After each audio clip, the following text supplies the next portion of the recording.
housing and water, there is a whole... the right to life.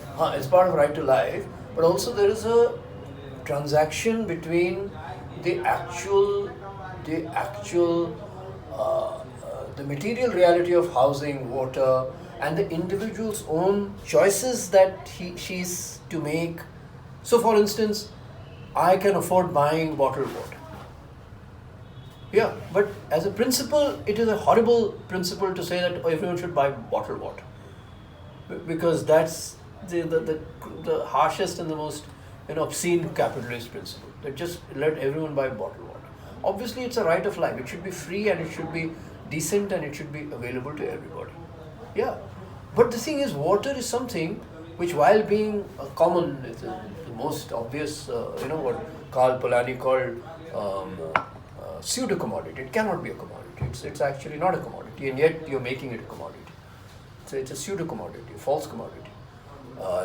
Water is like that, no doubt. Nevertheless, water is eventually something that individuals consume in individual capacities, out of some mixture of necessity and choice. Vaccine is not like that. Vaccine is not like a medicine. No, vaccine is prophylactic. It's immunity. It's a public.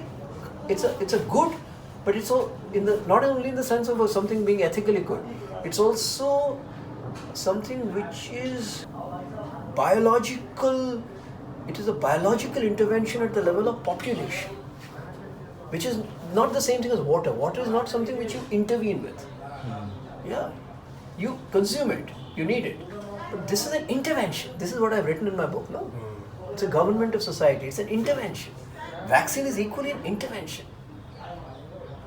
That's why it is very important that on the actual ground level, whatever policy government makes, and hopefully it will be a decent egalitarian policy, in its implementation, the actual vaccination, it is done, and it's very difficult to imagine it will happen like that in India, but it's done in a non-discriminatory way.